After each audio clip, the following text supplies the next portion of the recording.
Okay, sir. All right, so let's just dive straight into it. So cyber and crime computer, I put them in the same heading. It basically, cyber and crime, computer crime refers to illegal criminal activities carried out to target individuals, corporations, governments via any connected devices. I mean, we could elaborate on it, but basically anything that is connected, either locally, remotely, or via the cloud, if there's any activity that's seen as suspicious, is considered to be a crime, be it cybersecurity crime or a computer crime. That's the general legal definition that has been agreed upon. Using various techniques and methods to exploit vulnerabilities with systems, steal sensitive information, commit fraud, spread malware, virus, and conduct identity thefts. We're all pretty much familiar with what these things mean, but we will elaborate into some extra things as to how legally and how we could handle this from a technical point and also from the legal and business point of view. Obviously, the things are financial losses, reputational, and in cases there could be physical violence due to stalking and other things. Financial losses is primarily the main motivation behind criminals to get involved in cybersecurity. We'll touch on to some other areas as well. These examples can be put into phishing scams. I mean, I'm sure you all heard about these terms. We will discuss a little bit more later what that means. Distributed denial of service, which basically means criminals go and attack a particular server. Take the Amazon server, for example. They can go and have millions of computers basically trying to log in and occupy the bandwidth. That means if you're a genuine customer of Amazon, you can't get on. So that's basically called denial of service. Ransomware attacks, they basically encrypt your data on a local drive so you're unable to get it, and then they demand ransom. Majority of these currently in Australia we get is from Russian sources. Theft identity, where you basically take somebody's personal information to duplicate a profile, get your own credit profiles running. Online fraud schemes to deceive people into making money transactions. In Australia, I'm not sure you get this in India much, but we get text messages from pretending to be children who go and demand money from parents. Say, I'm stuck here, I lost my phone or a wallet, please send me X amount of dollars. And 90% of the parents surprisingly send the money without asking questions. That's been very, very popular in the last, we heard this in the last year. It's become very, very common.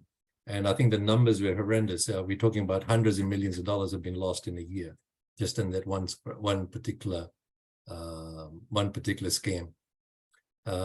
Also includes illegal behavior using the internet. So anything that you do that's illegal from a legal standpoint, using the internet or other interfaces. So internet is one means of connecting. You could have other means. It could be Bluetooth. You could have direct connections or whatever. Somebody can plug in a physical cable in your car and steal data from you if you had to. So there's lots of other options. Law enforcement agencies work to identify, investigate, and deter criminals. So their job, I mean, law enforcement agencies it's a difficult position because you need technical abilities, you need legal knowledge, and you also need business knowledge to know exactly what is exposed. So I think as law enforcement and law, in fact, the entire legal profession has got a huge challenge because you need to be an expert almost in all three fields to be able to handle reports of attacks or losses, financial losses, or cyber crime of any type. The professionals, the people who work on it, they develop process to mitigate security threats and define contingency plans for business continuity. The idea behind that is to minimize data and financial losses. Simple things like for the last 20, 25 years, my advice to customers was very simple. You will be attacked, you will lose data, you will have compromise in your networks or your systems. The question is, what can you not afford to lose? And number one, if you lost it, how quickly can we get it back? And then based on that, we then design backup systems and considered business continuity. And luckily, I can say we've had pirate screens, and we had people who came in and blocked networks and removed data from us. We never lost more than a day's worth of activity, and we never paid a ransom. So I'm actually quite surprised why some of the large companies in Australia are still paying huge amounts of ransom, and they have no way of restoring their data. So the next thing we go on from the crime is the cyberspace, to define what that is. By the way, if there is a question, please go ahead, and I'll be able to take them if you like. There's not an issue. I don't see your chat screen. Where is it gone? Are you still able to see that? Okay, I'm not getting any feedback, so I presume the answer is yes. So cyberspace can be defined into many, many ways, but basically it's a world generated by the global network of computers is the definition we came up with. It's broad, dynamic, continually expanding, includes everything from websites to social media platforms, online market, cloud computing, mobile devices, and Internet of Things. IoT has become a buzzword in the last 5 years, I guess, and everything we do is touched by IoT in some way or other. We will touch on that a little bit later also. Applications include communications, information sharing, collaboration, virtual communities, social networks. I mean, anything that happens in any area, it's considered to be a space, a cyberspace, if you want to call it that. I'm just going to run through these, and please, by all means, stop me if you need to. So there are several involving technologies that tie into the cyberspace. Artificial intelligence is one. AI has become the buzzword ever since we've seen ChatGPT. That's become, and it's a huge field. It's a growing field. It changes, and the landscape changes daily. There is almost an impossible way of trying to contain it. It's going to happen in our lifetime, whether we like it or not. It basically emulates human intelligence. So what it does is, human intelligence is questionable. It varies from people to people. Unfortunately, in machines, when they learn everything exactly like what the intent is to be. There's no, it's either on or off. There's nothing in between. Unlike humans, that can be 50% off at times. It entails the creation of algorithms and programs that usually require human intellect, visual perception, speech recognition, decision-making, emotions, and language translations. These are some of the aspects of AI, but it is well beyond that, emotions.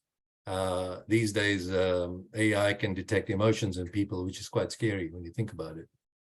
It can be we can classify it into narrow or weak AI, which is meant to execute a specific tasks, or you can have the general or strong AI, which can accomplish intellectual work that can match an individual, for example. So it can do predictive, the AI can predict outcomes, like a human can. Sometimes we can say this will happen if I did this. It ties into the next part of our presentation, which is machine learning. It offers various applications in healthcare, banking, transportation, and entertainment. It also assists general society by increasing efficiency, improves decision-making, so you don't get it wrong as often, and it allows you to offer better goods, developing new goods and services which hadn't existed previously. The major issue with AI at the moment is the ethical issues behind it. If you can imagine government agencies, businesses, and people who can discriminate against a wide range of communities, minorities or ethnic groups. So we could, they found, I think it was an operator in the US that was discriminating against the Black people. So if you're a Black person applying for a loan, you automatically got denied. But if you're a white person with exactly the same background, you were given loans. So these are little issues that can creep into artificial intelligence, and ethical AI is a big subject. I'm not sure what India is doing at the moment, but this will become very, very relevant as we go ahead. The Australian government has actually taken lots of steps on it. I've just launched a domain name called aiethics.com.au, and I intend to put some blogs over it to see what we do. An integral part of AI is machine learning. Machine learning can be basically, it goes hand in hand with AI. It enables computer systems to learn from data to predict or act in a way without being programmed. So the best way we can classify this into 3 different ways. It's a supervised learning, unsupervised learning, or reinforcement learning. So the 3 of them is the aim of supervised learning is to train a model that can generalize from given examples and predict the correct labels for unseen future instances based on their input features. So in other words, we tell them what's going to happen. Here's what you should get. Therefore, your outcome will be so-and-so. Unsupervised is when the algorithm learns from unlabeled data. So we don't know what the data is. It actually studies the data using artificial intelligence. It disseminates the information, and then is able to then go out and target a particular outcome based on patterns, relationships, and previous data to discover meaningful, to put it out into a meaningful fashion. The third one is reinforcement learning, which is RL, focuses on enabling an agent to learn and make decisions in an environment through trial and error, guided by reward and punishment. So if you get it right, they get rewarded. Otherwise, they said, you got it wrong, so go back and do it again. So this is a reinforced learning. So the machine is forced to go back through its processes and learn by itself as to what happens. Again, the biggest problem with machine learning, like all of our AI, is to make sure the algorithms are accurate, dependable, and ethical. Again, the ethical word is getting, as I said, thrown around very, very solidly at the moment. We would like to, and that will come up in the legal profession more often than not. I believe the governments will possibly go out and legislate against ethical behavior of AI operators, AI platforms. But the machine learning has lots of implications for applications in healthcare, finance, marketing, and transportation. Transportation is huge because, again, it covers every form that you can possibly think of. It's used commonly, it can be used in financial transactions for identify fraud. So it looks at patterns, looks at data, looks at previous history, and then quickly is able to identify a pattern where it can say, I believe this transaction is leading to a fraud, therefore it can nip it in the bud before it actually happens. So that's a huge power that is given to not only business organizations, but the governments and international organizations as well, because crime is now trans-border and can happen anywhere. There are some live platforms and general things that we are familiar with now. For example, Google Maps. It requires machine learning. It requires on feedback from users, and basically to see whether roads are feasible, traffic flow, and things like that. Transport and communication, Ola and Uber, as you know, you can see your car coming towards you or not coming towards you in most of the case. Product recommendations. So when you're on Amazon, they immediately know who you are. What you've done before, what your Google search has been, so they immediately give you recommendations. You should be looking at this. That's all based on machine learning with AI that delivers certain outcomes. Same with Netflix. If you were to go and check something on Netflix, you'll see immediately you get all those programs thrown at you, whether you like it or not. I hope this is making sense. IoT, Internet of Things. IoT is not a product. It's basically a concept. It's a thing. It's a service. I have a lot of conversations going around, people trying to give me IoT products. And there's no one product that makes an IoT device. It is actually a concept. It's a platform. So the only way you can call it an IoT is there's a sensor. There's a single function sensor. Could be your air conditioning sensor. It could be your gate counter, how many people get in. Until that data is collected from that point, it is then gone into somebody analyzes it and then reuses the data for some benefit. Then it becomes an IoT. Just collecting the data is not IoT. Just looking at interpretation is not it. So the entire life cycle becomes IoT. I hope that makes it clear, because as I said, there's a lot of confusion when it comes to people trying to explain what certain things are. IoT operates by connecting gadgets. I mean, I can give you the generic answers, allowing them to communicate with other devices and people. It allows for exchange of real-time data. That's the key message, which may be utilized using AI and machine learning to boost efficiency, optimize operations, and improve things. One of the examples I try and give, it's very easy to go on about AI, but I think one of the examples I'd give on how to describe what IoT is, if you're driving towards, at the end of the day, if you were to drive home, it knows that it's 5 o'clock and you're in the car, you'd be driving. When you're 10 minutes out of your residence, it'll remind you, by the way, we don't have milk. I mean, these problems don't exist in India, I must say, but in Australia it does. Somebody buys milk for you there. So it'll remind you your milk was low yesterday. Would you like to buy some on the way, or shall we order it online for delivery tomorrow? And then when you arrive at the door, instead of pressing buttons, looking for keys, there's a facial recognition. It says, may I open the door? Shall I wait? Or would you like to open by yourself? It does that. When you walk in, it says, by the way, it's 45 degrees. It could ask you that in your car, it's 45 degrees. Shall I turn the air conditioner for you? So by the time you get home in 10 minutes, your room is already cool. And it goes on and does all these things. These are all achieved by different devices interacting through the cloud directly to your personal services that you have enabled that allow them to be able to interact with you based on your previous habits, your preferences. Go back to TV. You'll turn the TV on. It's almost 6 o'clock by the time you get home. So shall I turn on the news for you on channel, whatever it is, that was your preference yesterday. So I can go, I mean, that's really what an Internet of Things is able to deliver to you, which I believe it is a reality. A lot of companies are working on this. There are some great platforms and people doing it. I believe India is well poised because a lot of these requires a command center, interpretation of data and warehousing that I think India can manage remotely for most of the world. Conversely, I believe China has an issue with it because China is not connected to the rest of the world. It has difficulty in sharing data, and the engineers, even today when I speak to them, they just don't get the idea of IoT. So I think we have a benefit in India to be able to focus on this as part of it. And again, it is part of machine learning, relies on IoT devices for data, and then in turn goes and uses artificial intelligence to interpret the data to make it commercially, privately, personally viable for any project. Okay, I can go on. I can speak a lot about that because I've been directly involved in that. Quantum computing is another little factor. We're collecting all this data creates a headache. Traditional computers work a very simple linear way of looking at data. Quantum computer is allowed to utilize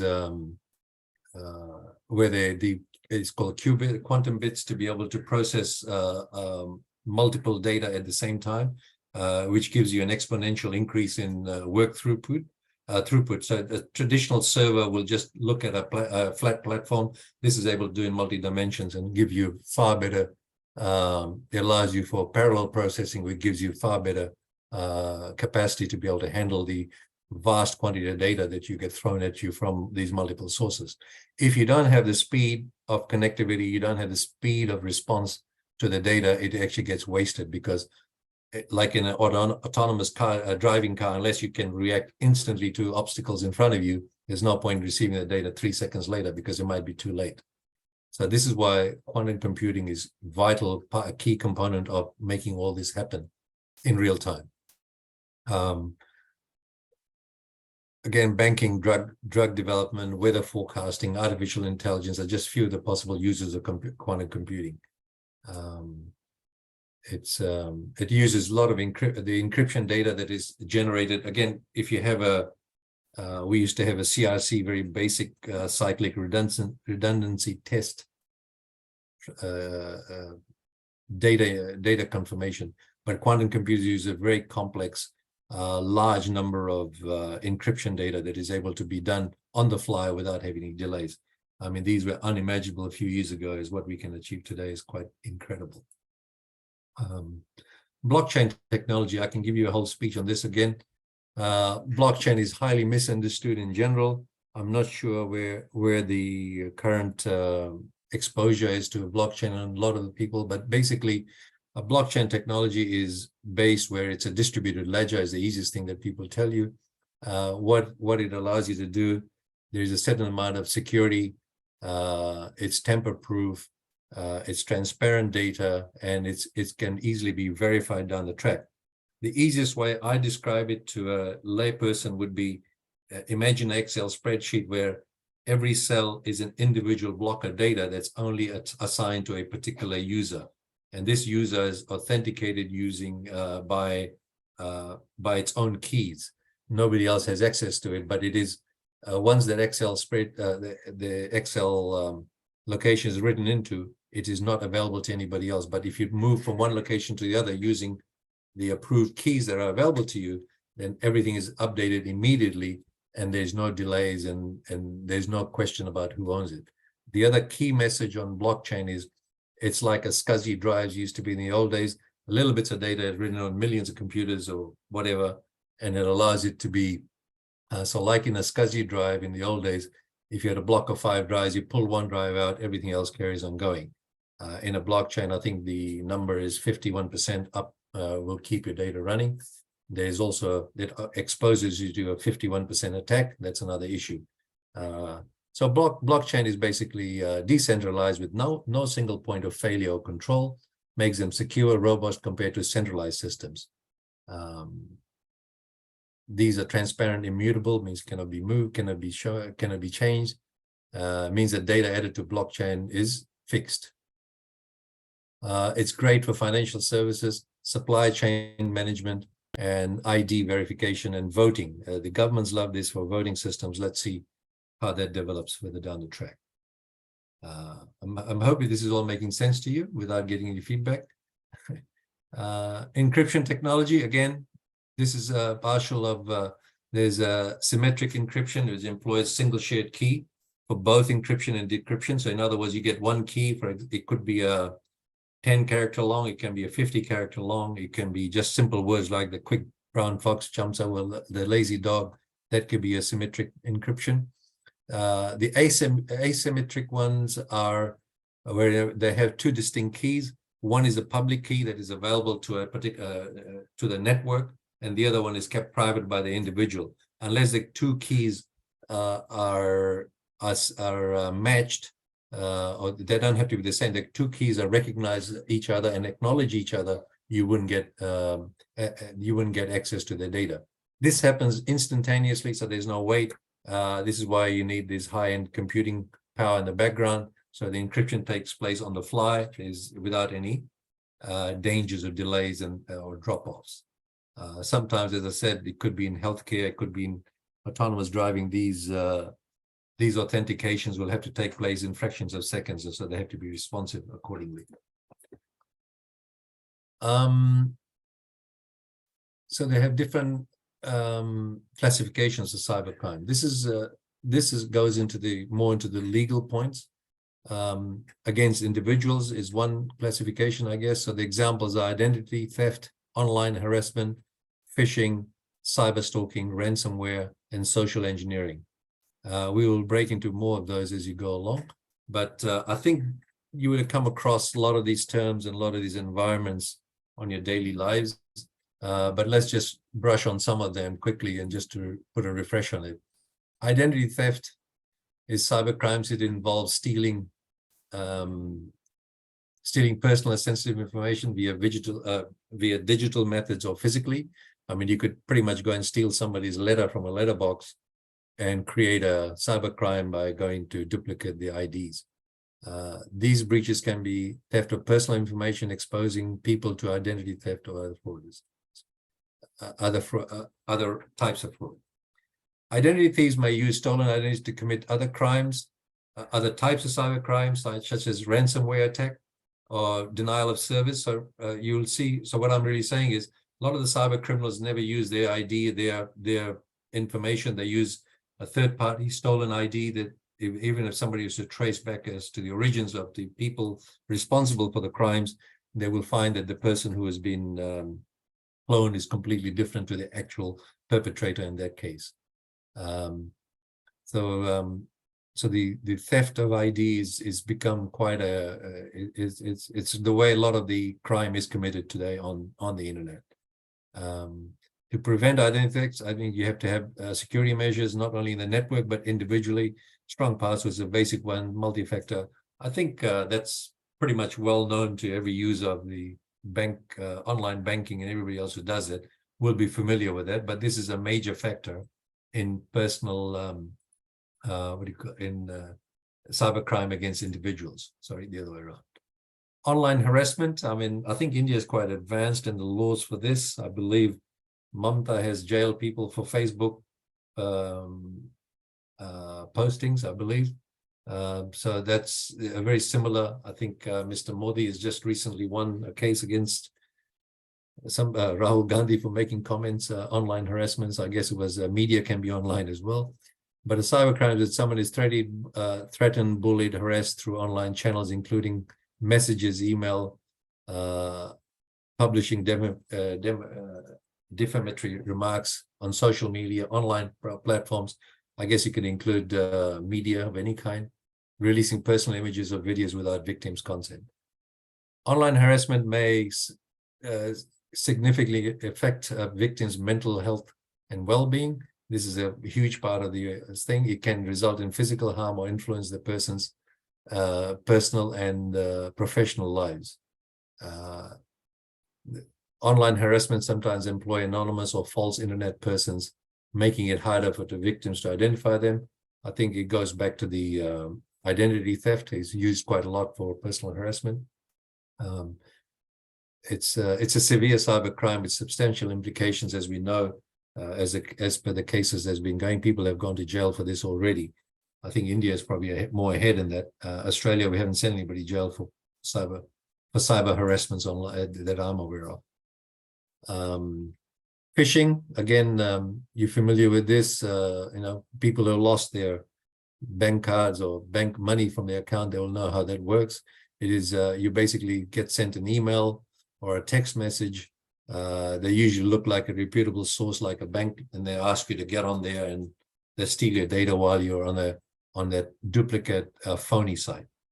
It's a cyber attack that involves convincing people to provide sensitive information. You may get a phone call from the bank, whatever it is. It's another way of getting their data. It can be carried by, again, email, social media, or any other way of getting hold of a person.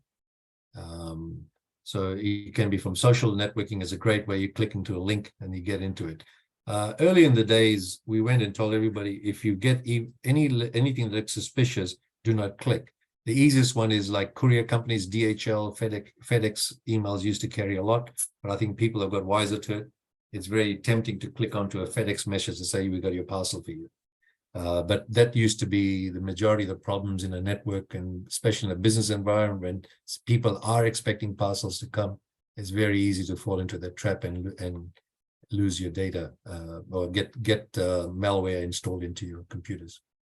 Cyber stalking, this is these days with social media platform. I'm sure some of you are familiar with these terms and terminologies. You know what happens. Some of you might have even been a victim to this, that you might have fallen across that people that you don't need to associate with trying to stalk you, be it professionally or personally. Employs various strategies to monitor, follow, or harass victims online, including messages, publishing defamatory remarks. Again, I can quote Mr. Modi there. He managed to get his day in court. It can be very, it can affect the victims, and there have been victims who have committed suicide as a result of cyber stalking or negative comments on public platforms. Individuals and online platforms must work together. So what happens is, it's not just an individual responsibility. Obviously, legal frameworks are there, or they're worked upon on a daily basis. And the online platforms like your Facebooks and Twitters of the world, they should really, well, they have been, and they're supposed to be involved in preventing this kind of things. It hasn't been that effective, but I think they're taking more and more responsibility than they used to. The European Commission has demanded recently that Facebook and I think Facebook has been fined recently for not performing certain things that were agreed upon when it comes to publicity of information and stuff that they hadn't verified. I think they were fined quite a large amount recently, earlier this year. Ransomware, again, we touched on that previously. It's a malicious software that gets into the victim's files and data and holds them hostage. This is the most common one that Russia is very good at the moment, we've had some large organizations in Australia, like healthcare organization that paid millions of dollars to get their data back. And as I said, as an IT professional, I couldn't understand why they didn't have backup systems. What we did was we were always able to go back one day earlier and then recover everything from there. Hospitals had a problem to operate on a patient. You couldn't do that when the patient was walking into the operating theater and you didn't have the data. They were not able to perform surgeries because of that. So they ended up paying, I think it was millions of dollars. I was involved in that particular instance and that role to negotiate to get them out of that dilemma, because they had patients in hospitals that they couldn't move or could do any treatments to them. This is a huge business. It's a $1 billion industry already, and it'll just grow exponentially. And a lot of people are getting rich out of this. There are companies out there who sell you a kit how to become a ransomware operator, if you want to call that, go and run your own ransomware business and make money. It's a turnkey solution you can buy online for the dark web. So it's going to be there. It'll happen. So I think the advice I give to customers is, it's not, don't look at it as when it's going to happen. If it's going to happen to you, is when it's going to happen to you. So be prepared and have contingency plans to overcome that. And as I said, the money is based on, they already know everything about you. They go into a company, get your financial records, they know how much money you made last year. And usually the ransom is related to your own financial status of businesses. And it can go into, as I said, millions of dollars. Social engineering, again, it affects individuals. It can be for political gains. It can be anything. I mean, you can convince groups of people to reveal sensitive data or perform activities not in their best interest. So in other words, if you get into somebody's head, if you want to call it that, you can convince them to do things that they would normally not do in their daily lives. Psychological strategies to acquire the target's trust and persuade them to perform certain activities.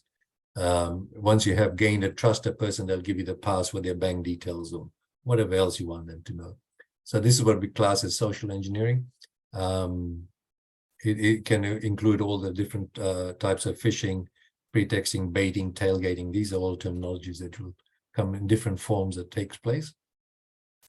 Phishing is the most frequent type of social engineering, in which the attackers use emails or text messages that appear like they're from a bank or somebody authentic like that, and deceive users into disclosing their login credentials. So for example, it says, click here to log into your bank because your bank is now blah, blah, blah. And the people go in, type their email, type the details, and they're able to capture those details live and then use it to fraud you later. So these are the threats to individuals when it comes to cyber threats, I guess. Then we move on to the next section. I think it is against property. So you have this is again very similar to individual, but it affects not you personally, but your assets, your properties. So it targets businesses, organizations, and their digital assets, or IP.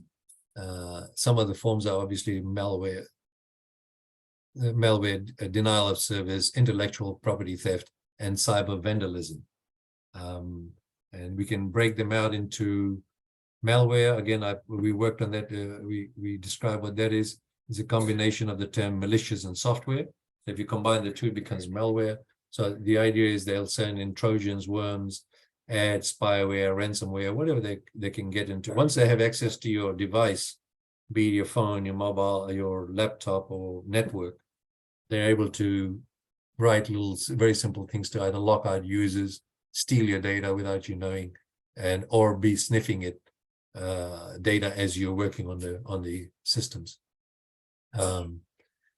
Malware is intended to accomplish specific objectives such as stealing data, interfering with system functions, and causing file damage. As I said, it comes through email attachments, some text messages. You can go into certain websites that are compromised. They'll be stealing your data from you. Capturing your keystrokes, and then it'll be exploiting any software flaws within your system. The easiest way to avoid malware is to run up-to-date software, run legal software is another thing, and do not use illegal software, unknown software that you are not familiar with. which is very tempting sometimes. When it comes to mobile phones, downloading apps is a dangerous exercise. Unless you are very familiar with the vendor, you should avoid any APKs on your devices. And it's always good exercise to keep checking your phone to see accidentally you haven't loaded anything extra. So keep that. These are basic steps you can take. Opening files from unknown sources, that's just the basic way of avoiding a malware attack. Denial of service, I think we spoke about that. It's basically criminals getting together and attacking a particular server or a service to make sure that it is occupying the entire bandwidth of the network, so that if you're trying to place an order, you can't. It's done sometimes by competitors, sometimes for other ways of gaining financial advantages from them. So yeah, that's a very, very common thing that's been happening, which is why you have when you try and get into a site, you have to do a visual authentication or proof that you're a human, because a lot of the denial of service attacks happens automatically using computers and botnets, and they're unable to act like a human to identify you. Up till now, I'm sure that'll change as time goes on. The attacks can be amplified using servers or services to magnify the attack flow. So imagine if you have control of 1,000 servers, once you hack into people's computers, you can use their computers to then do a denial of service attack on a particular service. It could be a government agency, it could be anybody.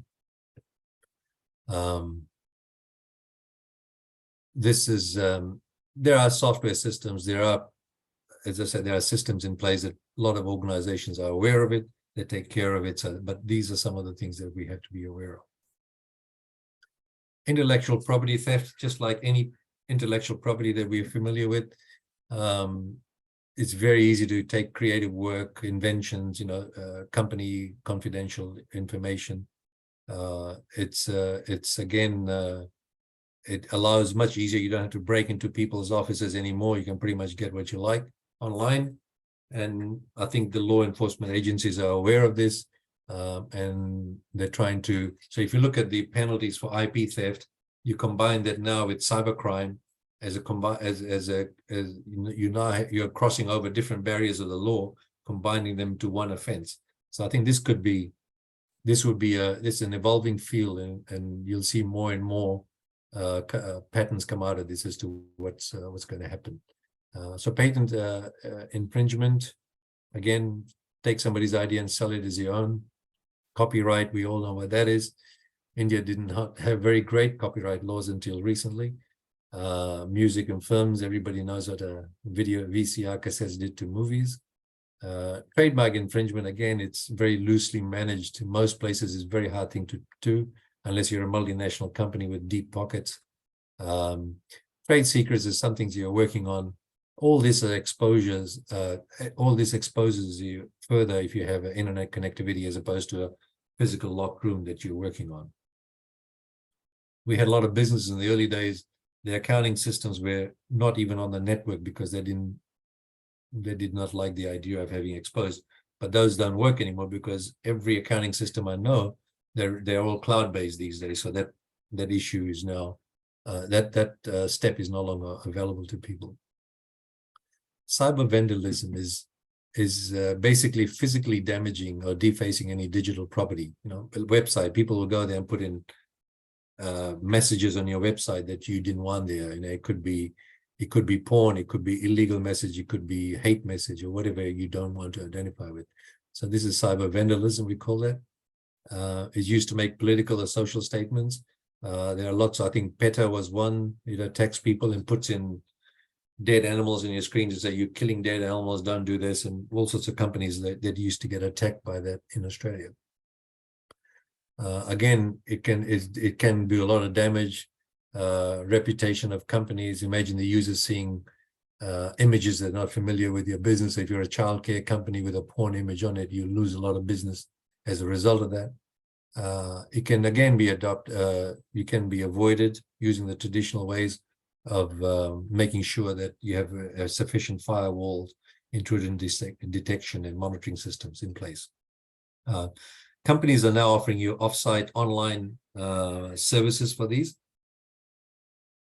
In other words, there are companies who specialize on monitoring your traffic to make sure that it is legal and is legitimate traffic and not vandalism that takes place, and they trap it even before you get to see it. It's a huge growth business. In fact, there are several startups that have come up in the last 2 years providing this service right now. So therefore, you have to have a strategy, and the strategy is to find the professionals who are able to do it. Some would say some of these professionals put some of these vandalism attacks to make sure their business is viable. But I'm not saying that, I'm just guessing. Okay, cybercrime against government. Again, all these things here that we said individually in businesses, governments offer the same thing. Governments have other motivations. Any illegal activity that uses digital technology to attack government institutions or officials. This can also be both state-sponsored and non-state sponsored assaults for a variety of reasons and purposes. I mean, I'm not going to make comments on government's purposes and reasons, but we believe some governments have in fact used cybercrime type technology to go against their opponents, for example. So these are the different terminologies we come up with: espionage, terrorism, financial gains, activism, and warfare. Activism, an interesting one. We'll just go through them as we go along here. Illicit exploitation of digital technology to access secrets from government, military, business organizations, and trade secrets. Again, it's exactly the same as you take from personally, but this is at government level.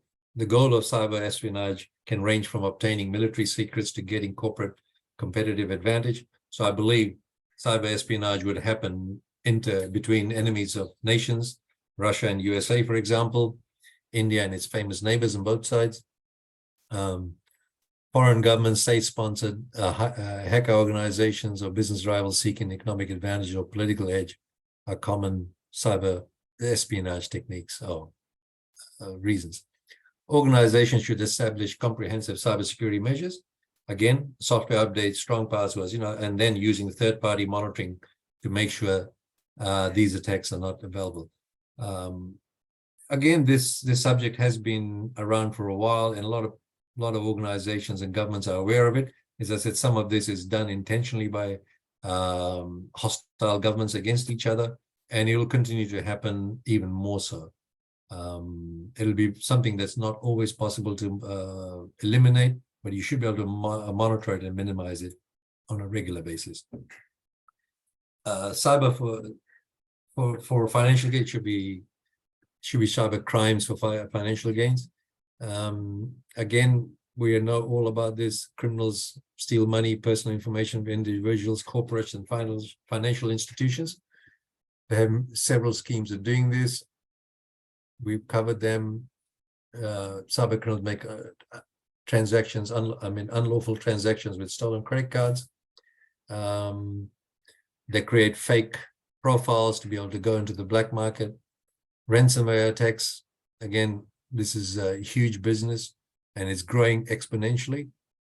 I haven't seen reports in India of cyber ransomware attacks, but I'm pretty sure it does take place. And majority of the time, companies, especially banks, don't like to release this information that they have had an attack because it's detrimental to their customer base and creates fear within their customers. So again, I think cyber crimes for financial gain is the basic reason why people get into that. There has to be a financial gain to do it. Very rarely do they worry about other things, but I think personal attacks aside, majority of the business and commercial is done for financial gains. Activism. This is another interesting thing. Social activism is something that can be used. Digital platforms are great for that. We know that what WhatsApp can do to try and get a rally going, to get your political, when you're marching across the country, you need WhatsApp to be able to tell people where to meet you next, you'll be there, where you're going to be in the next few hours. So these are all cyber activism. It enables groups of people to rapidly and effectively reach a worldwide audience and generate support for their causes. So next time you want to go for a walk, make sure you're active in the cyber world to make sure you have the maximum impact on your activities. And I think it's a every political party uses it now, and it'll get more and more into many sectors before we know it. This is something that is an example that was quoted by, I think, Mahir put it together. So there's a plus side to this. The series of protests and revolutions in Middle East, in North Africa, in about 10 years ago. It was primarily organized to promote through social media platforms like Facebook and Twitter, to in-person rallies, and then it raised awareness about climate change, human rights violation, political corruption, and has played a role in bringing about social and political change in many areas of the world. So this is, again, there is good to it. Like there is benefit to society. I know of it. There's a very nice movie, I forget the name, but it's a Chinese-made movie about selling of drugs imported from India into China when it was illegal. For example, there was a cancer drug that was developed by a pharmacy in India that was relatively cheap compared to the American counterparts. The American drug was something like $10,000 a month, and I think you could get the same thing for India for something like $1,000 a month. I'm not sure the exact numbers. So the person who was doing this was obviously arrested in China, prompted by the pharmaceutical companies, global pharmaceutical companies. He then while he's in jail, they created this whole social platform awareness of what this guy was trying to achieve. He was not profiteering. He was doing for the good of his fellow citizens. The government eventually, after jailing him, changed their laws retrospectively and made the drug legal to be sold in China legally.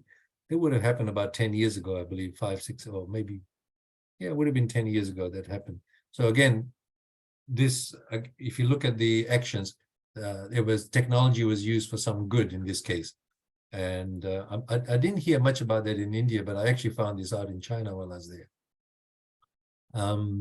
Cyber warfare, again, contains illegal conduct. However, again, it covers very similar to what we said before.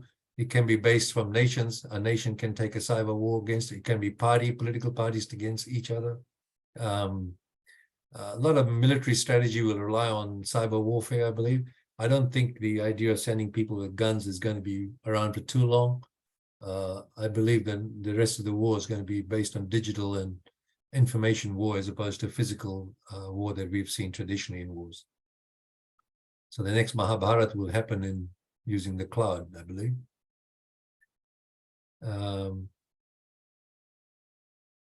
The cyber warfare and crime both employ similar tactics. It's very similar. They use identical same things, but it's for different cause and different purpose. I think it's a pretty generic, familiar term, and you will see these come across more and more in legal and other professions as you're dealing with this. So I think with that being the last lot, I ran through it very quickly. I'm more than happy to sit down and say, look, we went through fast. How are we doing for time? Do we want to sit down and break out and ask any questions? Do you have any concerns? Is there something that you would like to know more about? Please feel free to ask me. Go ahead. Where are we? Is everybody there? Hello? Can somebody come back and tell me what's happening? Stop share. There you go. Hi. Yes, sir. Yes. Hello. Everything is clear, sir. Everything's clear? So you're happy? Yes, sir. Was Yes, it too sir. fast? I just ran through it quickly. I'm not sure whether No, that makes sir. sense. Sir, the pace was okay. Okay, good. And you understood what I was saying? Thank you, sir. It was a great lecture. Okay, thank you. And how familiar were you with the topic? Have you been working in this area at all, or is this a new area that you're looking to go to? I'm not very familiar with the background of Yes, the. sir. Yes, sir. I just studied this semester only, this IT law. Okay. So I am much aware of all those terms. Okay, Yes, and we had done some work with the National Law University with regarding some cybersecurity things that were discussed probably 2 years ago, 3 or just before COVID. I think Sheila was involved with it from the Ministry of Electronics and a few other places we looked at. So yeah, okay. Okay. Actually, India has progressed quite. They had a lot of things in place legally. I noticed the directions were rather interesting that they had taken. As I said, I've never seen anybody go to jail on a Facebook post in India, in Australia, but I believe India is very common. So that's saying a lot. Am I right in that or not? Yes, sir. Okay. I've never heard anybody going to jail for a Facebook post in Australia that I'm aware of. So there was a recent case, not recent, but it was on the funeral of Bal Thackeray. Two girls, were they posted something. The procession was out for his funeral, and they blocked the streets and all. Right. And they posted a comment on the Facebook, and there were two young girls who, one just liked that post and one posted. They both were, charged against charges I was against recall. them, but yeah, but later on they were released. But this case was very limelight in that time. Yes, sir. Yes, I remember that one. In fact, were they not Calcutta based? Where were they based? Sorry, sir. Where were they based in Maharashtra, or were they based outside of Maharashtra? It was Maharashtra It case, was Maharashtra. if I'm not wrong. Yeah. I'm sure some people in Bengal area also had a similar issue. So sorry, Yeah. sir, I'm not aware of that. Okay, that was early, I believe. So yes, and I've never heard of that in Australia. I mean, so far, I could be wrong, but I've never come across it. Okay. So where is Rashi still there? Okay, Rashi, is that? I mean, if there's no questions, we can end it here, and you can enjoy your Saturday evening. What are I hope you have good plans for tonight. For me, it's almost midnight here. Sure, sir. It's right here. So thank you so much for an insightful session, sir. We really appreciate it. So just a general announcement for our students. So you will be receiving your assignments for today and tomorrow. So as usual, the deadline is next Friday, and please adhere to the deadlines. And of course, all the class notes and recordings will be provided to you by tomorrow itself. Thank you so much. And thank you so much, Ratsa, for your time. No problem. I'm happy to share that presentation. So if you want to dig information from that, it's there. There's no That would be great, sir. Okay, yes, I'll send it to Rashi. I've changed the pieces of it, so have a look at that. Okay. All right. Thank you. Good night, everybody.